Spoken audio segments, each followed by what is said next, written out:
Hey guys, welcome to the Creative Course. I'm Julian, and Cole. we're going to be sharing with you, how to do creative deals. So, without further more, we're going to just get into it. So, this is the Creative Course. The problem is that, homeowners need quick sales without coming out of pocket due to low equity, and homeowners and investors usually want a little bit more money. They want a higher gain, and so this is where subject to and the first problem solves, and then seller finance solves the second problem, which is we can give them more money. So let's get into it. Yeah, all right. So the steps to do this, same as kind of a standard wholesale deal. It's just structured a bit differently. You also market to motivated sellers. You sign a purchase agreement with the seller. It's slightly different, is a little more in depth and kind of outlines the specific terms you agreed upon. And then you market to buyers that are, familiar with doing creative deals. Then you also sign the assignment, use a title company that knows how to handle deals like this, and then, transaction coordination, and you close the deal. That's pretty much it. So let's get into the differences between subject to and seller finance. So subject to, the definition is it's a method where the buyer purchases a property subject to the existing mortgage without paying it off. And so what happens is that the buyer takes over the payments on the existing loan, but the loan remains in the seller's name. And then the benefits is that, usually these deals have lower closing costs, potentially better interest rates because we can buy a property that was financed a couple of years ago when interest rates were very low, and it's much easier for buyers to get qualified for this kind of purchase. Like, buyers don't really need any qualification. There's no credit checks, there's no bank underwriting, there's nothing. So that's some of the things that are beneficial. Now, there are risks associated with this, and that is that, the original loan has a due on sale clause that could be triggered, and the seller credit remains tied to the property. So in the case that the buyer of this property decides, can't make the payments for some reason, then the original seller who has the mortgage in his name is going to be on the hook. So those are the risks, but there's ways to mitigate those risks for the seller, and we're going to be talking about those ways in the future. Now, for seller finance, basically, the property owner acts as the lender, providing a loan to the buyer for the purchase. So what this means is that basically, in a traditional transaction, you can put 20% of a down payment and then the bank loans 80%. Well, similar to, that you can potentially do a zero down payment or a 5% down payment, and then the seller can carry back the rest of the purchase price, and you can pay them off over, payments every month. So usually these are more flexible than traditional mortgages. The reason why we do seller finance deals is because we can get a better deal than what the banks would currently give us. There's negotiable interest rates. The repayment periods could be, longer or really favorable. It could be amortized over 40 years or 30 years, and you know and also the down payments are subject to negotiation too. It could be 5% or 10%, so it could be much lower than a traditional transaction. And so one of the benefits for the sellers is that it allows them to pay less capital gains tax because they pay taxes on what they receive, throughout the year rather than all the profit at once. So if an owner was spreading out $1 million capital gains tax over 30 years of seller finance, it's going to be much shorter than if they had to pay $1 million in capital gains one year from a lump sum. So that's just kind of some of the benefits of it.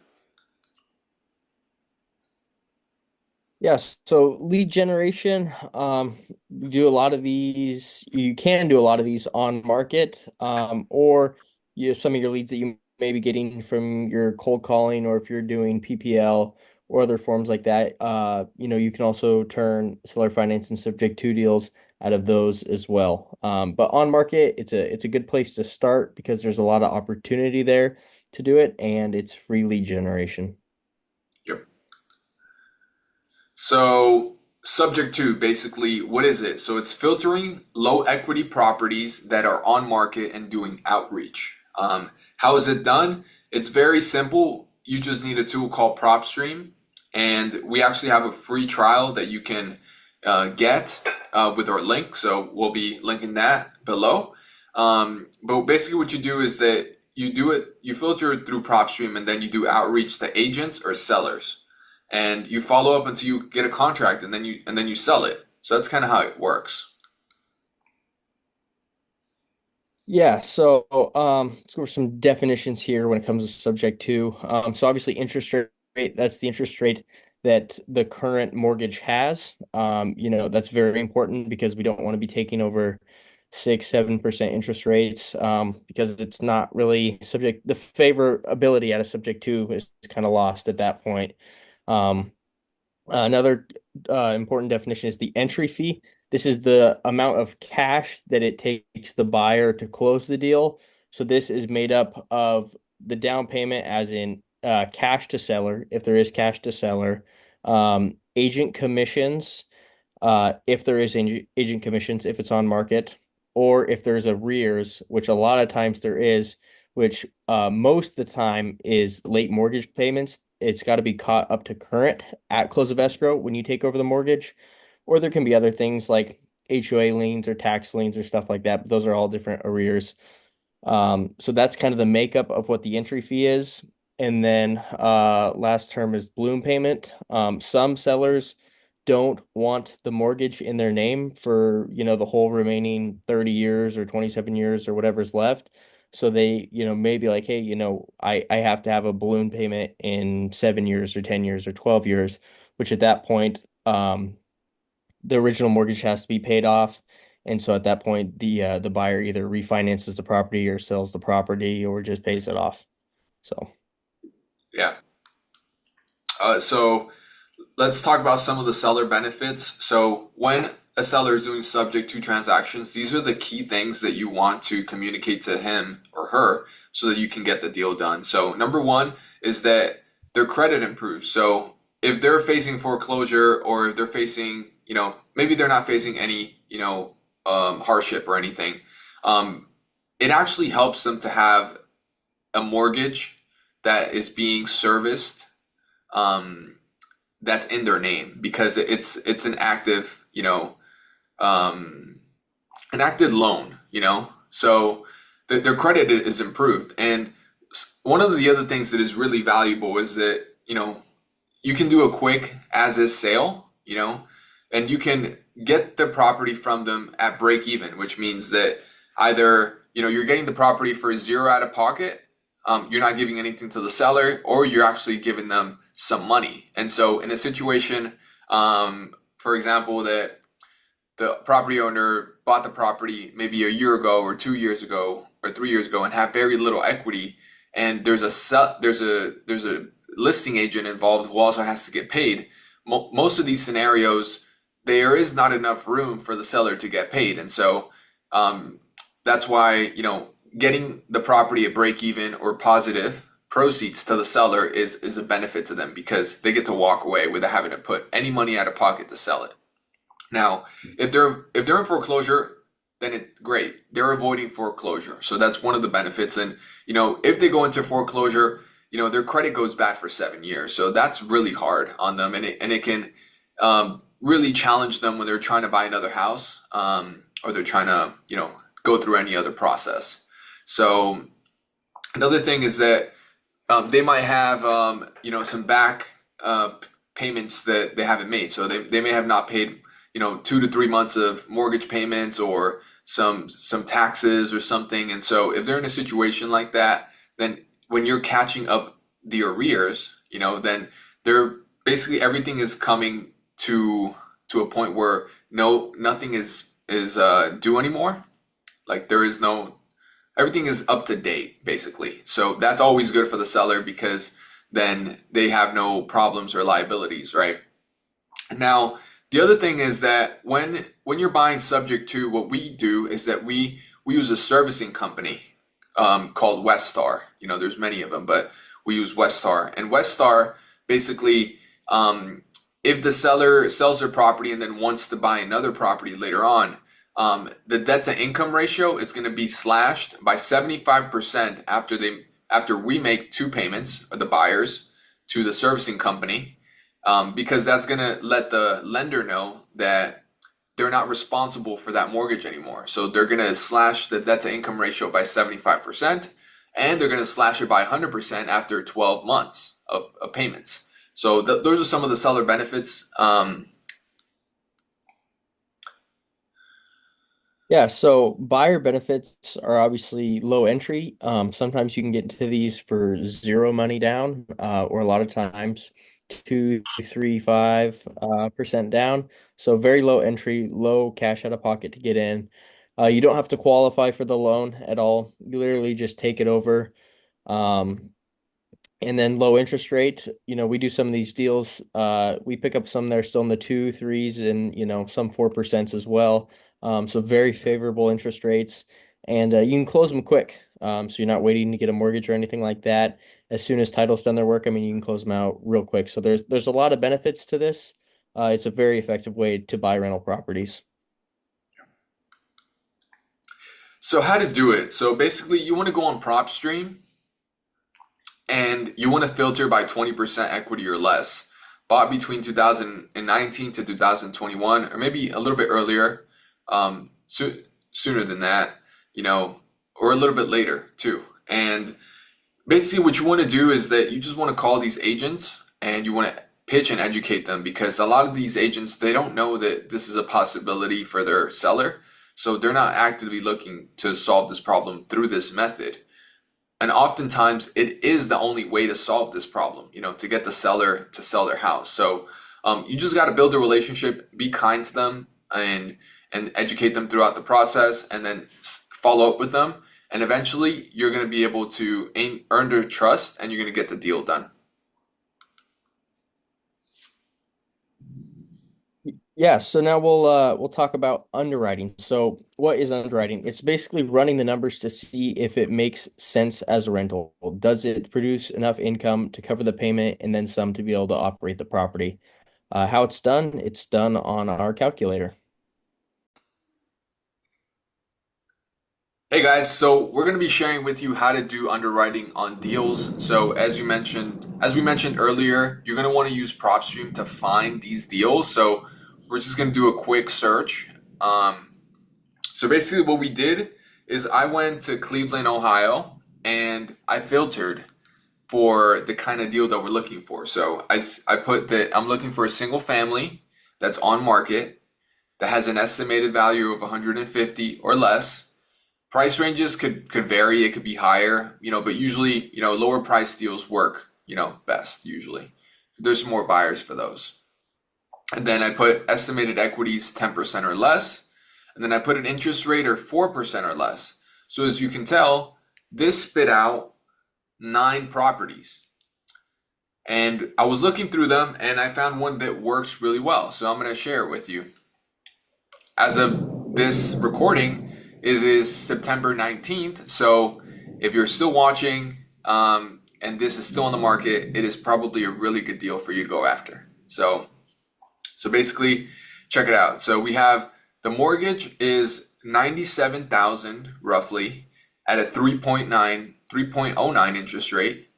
And what they're asking for is $125,000. So it's not too much of a difference between the loan balance and the purchase price.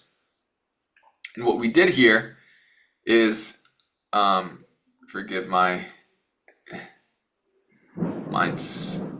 browser here, but I pulled up the property, and this is it. And one thing that Zillow allows you to do is that you can see that all taxes and insurance as 252, and this is important because we're going to need to use it in our creative calculator. So Cole is going to help me input these numbers, or just verify them, check them with you so that you know how to do this yourself. So Here we are. This is the creative finance sheet. So, Cole, what have we filled out and what should someone fill out whenever they find a deal? Yeah, so basically from PropStream, we took the loan balance and we inputted it onto the Subto box there, and then also on the property details box on the left. We entered the interest rate, and then we have the monthly payment right there as well. Um, so we did that, and then we went in and we plugged in some of the expenses of the property. So we went and plugged in the insurance and the property taxes from Zillow. We also have a standard 10% for CapEx. You call that maintenance, and then 10% for management, 5% for vacancy.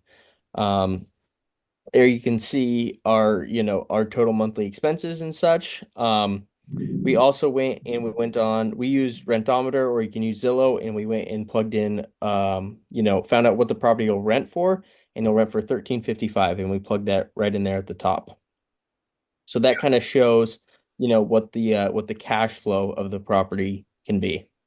Yep. So basically, one of the things that you want to look at is actually PropStream gives you a estimation of the property rent here. So it's 1350. That's actually what we put in there in the Creative Finance master sheet right there. But we're going to give you another resource which is really good. It's called Rentometer. Basically, what you're going to want to do is you're going to want to just type in the address, select it, and then fill out the bedrooms and bathrooms. You'll see that this is a 3-bed, 1-bath. So this will be a 3-bed, 1-bath. And then you're going to check the rents. And you'll see that it's very similar to what we found on PropStream. So this is average is 1307. We found that it to be 1355 on PropStream. So that's just some things that you want to fill out. And so some quick explanations are the loan balance, you want to plug it in here, and you want to plug in the purchase price here. And the difference between those two actually give you the down payment. This is what you're going to give to the seller. So and you want always to have a 20% cash on cash return or higher, usually. So when we go down here to the buyer entry fee, you're going to see that this property, by the way, looks like doesn't need any rehab whatsoever. You see, it's really nice. So when you look into the creative finance sheet, you'll see that the rehab is 0. If you find that the property needs a rehab, then you just estimate it using our real estate comping cheat sheet, and then you'll find out what it is. So basically, all in, you could probably sell this deal to an investor for $18,000 roughly, and you can make a $7,000 assignment fee. So that's just how you do the numbers. And all we did again is, we selected Subto here. We filled out the information, right? Filled out the loan information here. And then we submitted the assignment fee, and we put in the expenses on the property. And, over here, we're thinking, we can give the agent a 3% commission. That's $3,200, or a 2.58% commission. That's $2,600, leaving the seller with roughly $5,000 or $6,000. So that's kind of how you look at it at a deal, and then you plug it in and you find out. And what we're going to be doing next is that we're actually going to be talking about how you present this offer to the agent or seller. Hey guys, so we're going to be talking about how to present your offer. Obviously, we've just covered a lot of things on, what are the seller benefits and what are the buyer benefits. So now that you understand a full picture of this, we want to explain it to you how you want to present an offer so that you can get the highest acceptance rate. So basically, if you're dealing with an agent on this deal that you're working on, you're going to want to do a cash offer first. And the reason is that when you give a cash offer that doesn't work, usually the agent will tell you this doesn't work, but it kind of creates kind of like that problem solution mentality of like, oh, what else can we do to solve this? And then that's when you give your sub two offer, that's when it looks like the Trojan horse, it looks like a really good deal for them. So when you're giving a cash offer, I would say give it give it to them a slightly below the mortgage balance or right at it, so that they can't accept that, because obviously they have to pay the agent, and if it's below, then they can't even pay off their loan. So those two things will stop them from saying yes. And then offer them the sub two deal, and then offer to pay agent commissions, closing costs, and pay the seller something if it makes sense. Depending on how much equity they have, you may be able to give them some money for it. So this is very important, and you're going to want to be doing this over the phone, because you build better relationships with agents over the phone. So it's going to be harder to explain this over text or over email. So you're always going to want to have an agent on the phone with you. Um, and yeah, Cole, do you have anything to add about this? Yeah, so when it comes to agents, most of them won't know what subject to is. Some will, and most that will do know what it is, don't like it because their broker told them it can't be done, it's wrong, it's illegal, whatever. But for the most part, they don't know what it is. So what it's going to come down to when talking with agents a lot is educating them and really having them understand what it is, how it works. Yes, it's legal, yes, it can be done, and then also explaining what the benefits to their seller would be, especially if they have super low equity, they can't sell the property, all those reasons. Like Julian said, best to get them on the phone and do that explaining. It's a lot of educating. It can be a little bit frustrating sometimes because some of them are just like so cold towards it and they don't want to be reasonable, but they can be converted. It happens all the time. So, once you do that, you talk the numbers. Then at that point, you can, email or text them, kind of a better breakdown of the numbers so they can present it to their seller.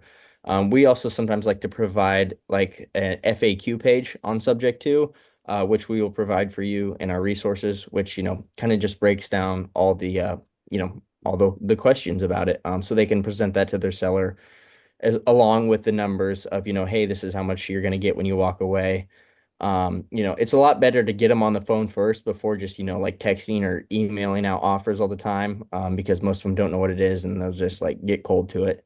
So build the rapport, educate them, provide the numbers, and continue to follow up. A lot of times, the first time it gets shut down, after 30, 60, 90 days on market, the attitudes begin to change, and they may be more open to it. So, just be consistent and be polite and just follow up with them. Yeah, one more thing that I would like to add is that you're going to want to possibly get the seller and the agent on a Zoom call.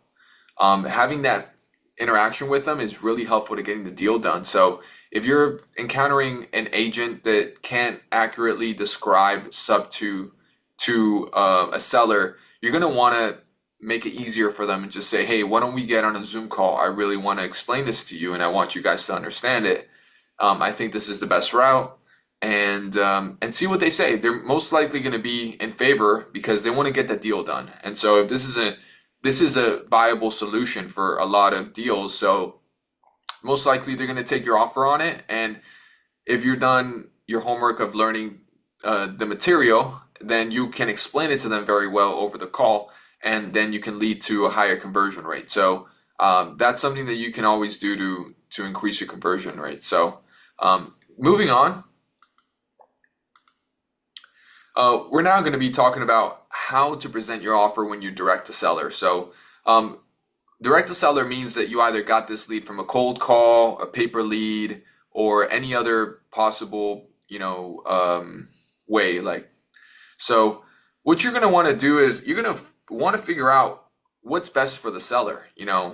Usually the seller has some kind of inclination towards a cash offer because either they want it fast, or a sub two means they have low equity, and three is they just want to sell, and potentially they don't want all their money right up front. and they want a higher gain, you can. So you're gonna want to, do that fact finding and just find out what works best for them. And then once you have figured it out, then run your numbers and always come back and say, okay, well, with a cash offer, I would be here. But if we did a hybrid, I could be here. This is how much more you're going to be paid out throughout the whole remaining of the loan, etc. And always name the big numbers. So, we've done conversations with sellers, and for example, the payoff amounts, for example, if you have a balloon that's maybe 7 or 10 years, you're going to want to say what the balloon payment is at 7 or 10 years. And you're also going to want to tell them how much they would have got paid from the beginning to the end, if you're doing a hybrid, for example. So all those things are very important when you're doing a deal. And yeah, offer to pay the closing costs, catch up any arrears, and pay the seller something. Most likely, sometimes the sellers in the Subto transaction are going to want to just give you their house literally for free if they can completely, get removed from the responsibility of having to take care of the mortgage. And if you explain it to them that their DTI is going to be slashed, because you're using a servicing company. So those are some of the things just that you can talk about. Cole, do you want to add anything to this? Yeah, I mean, it's definitely a lot easier to educate direct to the seller. And it's something that you don't want to take lightly. You want to make sure that you fully educate them and let them understand so that you don't sign a contract and then later down the road they're like, wait, I didn't fully understand this. And then you already have your buyer and then your deal blows up because that's just a waste of everyone's time. So you want to make sure that you fully educate them on what it is. And you want to do subject to when it works for the seller. A lot of times cash offer is better, but in some scenarios the sub two is pretty much the only way out. And you just need to be able to explain that to them. And more than likely they'll be willing to take it and move forward with the deal. So That's right. So yeah, so we're going to be talking about more things in the future, like seller financing. So stay tuned and just watch those next modules, okay?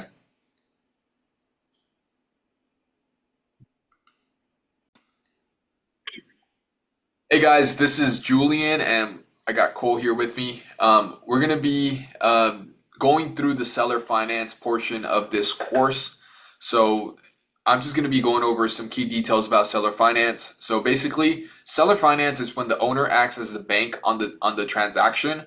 And how it's done is the best way is to filter free and clear properties that are on market or to target seller finance keywords. So keywords like owner finance or open to terms, anything like that. And so what you're going to want to do is once you pick whichever route you want to go with, whether that be filtering free and clear properties from PropStream, or on market, you want to do outreach and you want to reach out to these sellers or you want to reach out to the agents and try to set up these deals and pitch them these kinds of terms. So Cole is going to be going over some more definitions in the next part.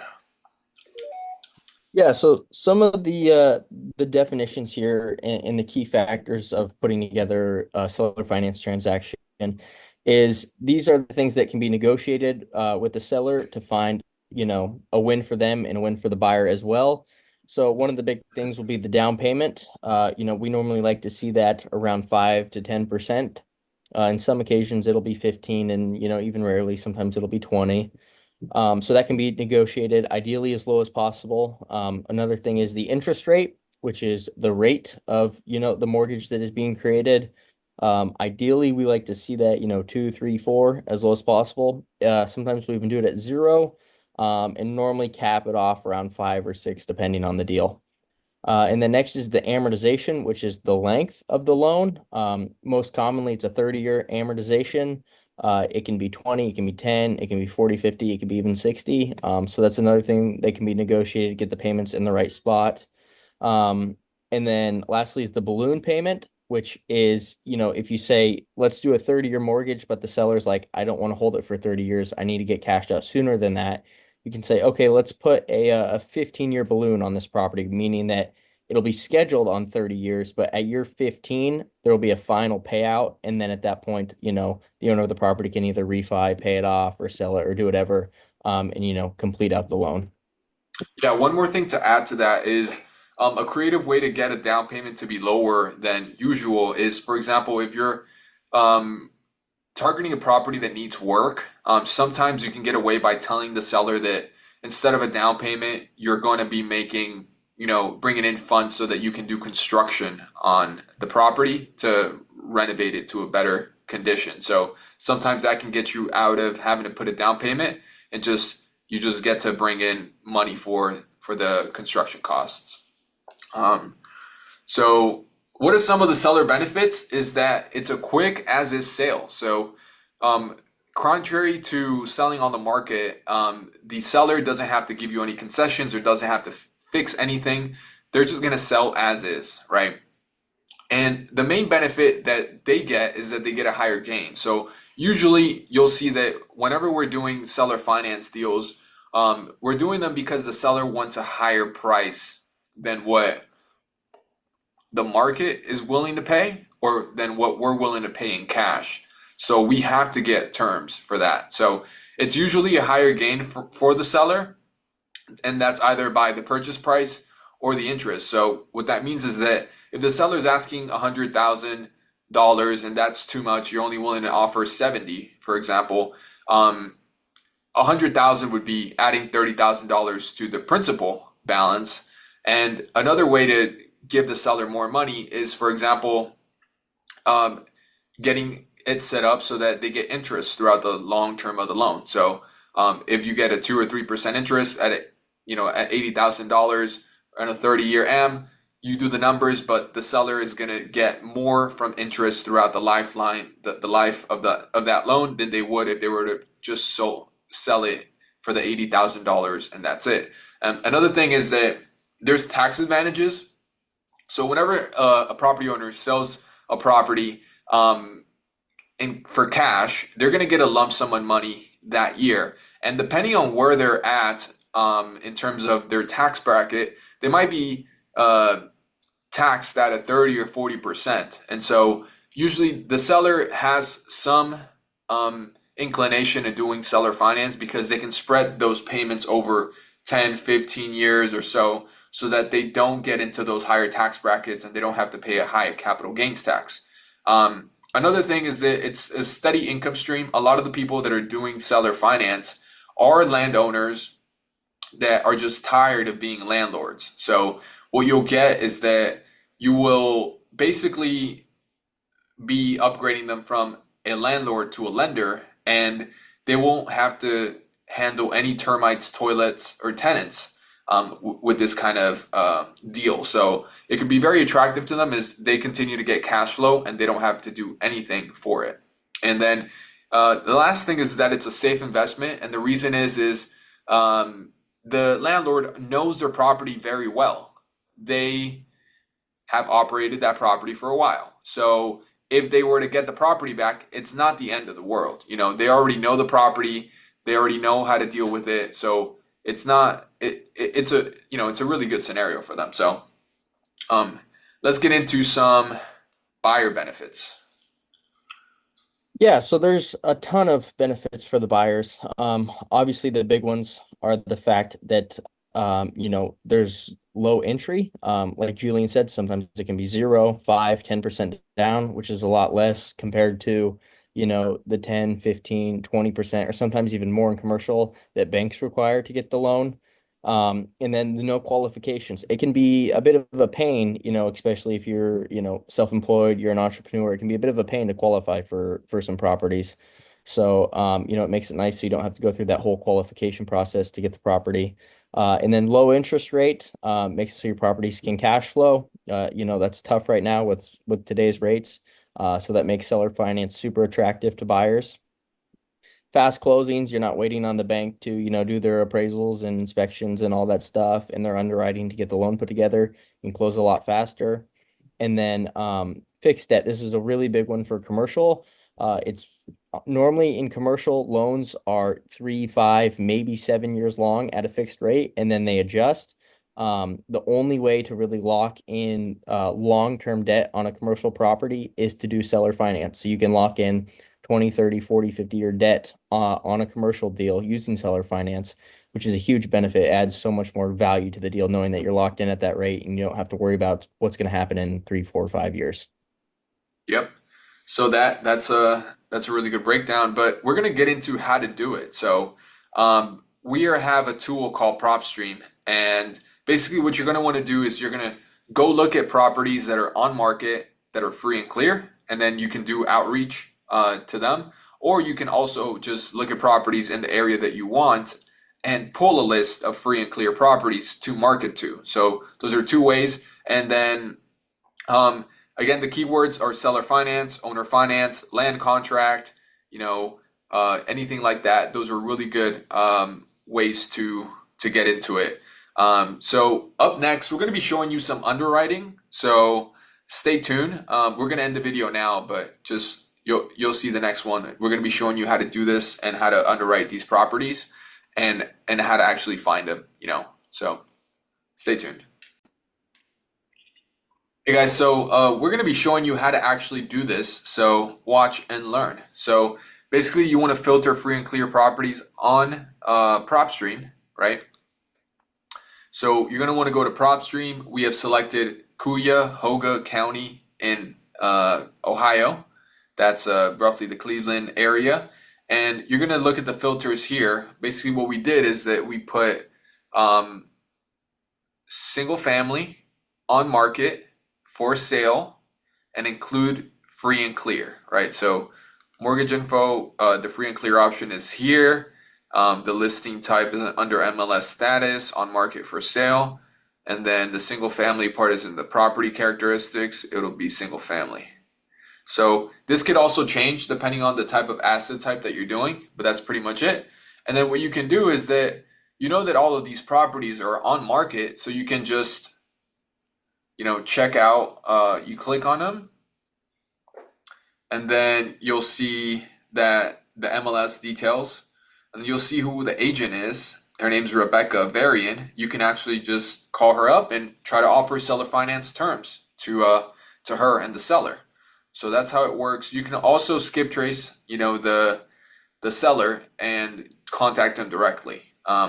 But Cole is going to be showing us how to do the keyword searches. So let's see. So what did we do here, Cole? Yes, basically, if you just go directly to Zillow, go through the stuff you're looking for, put in if you're looking for just single family, you go through the home type, you go to the area you're at, and then you go to the more section. And then that's where you'll go down to the very bottom of it and you'll enter in your keyword. So this will then pull up all the listings that have keywords owner finance or seller finance. Just a little trick, owner finance normally comes up with more than seller finance. But then so you can look those up, and these properties are already offering owner finance. One thing to make sure is that you actually go read the listing description and make sure it doesn't say no owner finance, because it'll also pull those up too. But for the most part, these are properties that the sellers are willing to accept owner finance. So we can go there, we can, go to a deal. Me and Julian have already checked out this one here, which is this one on the right here for 89,000. So something like this, so we can come here, we can, kind of underwrite it and see where the deal would need to be, which we're going to show you how to do that. And then we can see where the deal would need to be. And then we can call up the agent and be like, hey, what kind of terms is your seller looking for? And then from there, we can proceed to make our offer. So we find the property, and now we can go underwrite it and kind of see, where this deal would need to be. We'd recommend talking to the agent first to see where they need to be, but we'll show you how to underwrite it once you get to that point. Perfect. So the first thing we did is we pulled up, this is the Creative Finance Master Sheet here, and you'll notice that there's some tabs here. So you want to select Seller Finance, and then you only want to use the Seller Finance tab here, and the cash on cash return here, the purchase price here, and then you can calculate some of this for the seller, to show them how much they're getting. So basically, we need to know what the rental revenue is for this property. So what we did is we got the address from Zillow right here, and then we copied and pasted it on rent to meter. And then you can see that we have submitted the information here, and Rent-A-Meter said that some rental comps in the area come out to be that the property comes out to somewhere between 1354 or 1300, even as high as 1500 and as low as 1200. So what we did is we just put a conservative number of 1300, and then you're going to want to fill out the insurance and property taxes on this property, and you can get those on the Zillow website. So if you go scroll down, you'll see that it says all taxes and insurance. It says 181.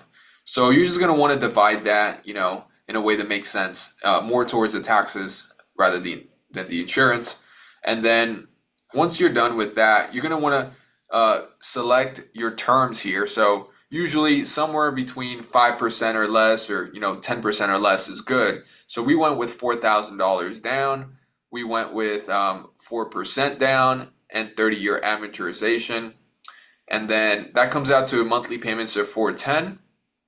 And then you'll see that down here the down payment tab is already populated, and then you'll see that we added a $6,000 assignment fee for this. So basically, if you got the deal with these terms, that means that the buyer will come in and pay a total of 11, somewhere close to $12,000 to get into this deal, and their total cash on cash return would be 40%, because after after the expenses, which is the mortgage payment of $410 to the seller and the property taxes plus some management, vacancy, and capex, etc., they're going to be left with $384, and that comes out to a total of $4,600 a month, which is a really good investment annually, especially when they invested only $12,000.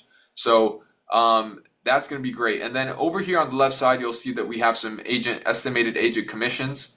So if you're, if the seller has to pay the agent somewhere close to 3%, that means that the agent will get $2,700 and the seller will get $1,300, right? So you can always play with the down payment and increase it or lower it or make it in a way that it makes sense for the seller. So that's pretty much it. Cole, do you want to add anything to this? No, I think that's pretty much it. Yeah, I mean, we're going to talk about how we actually present the offers and such. But the underwriting is pretty simple. Perfect. All right then. So we're going to stop here and catch us on our next video.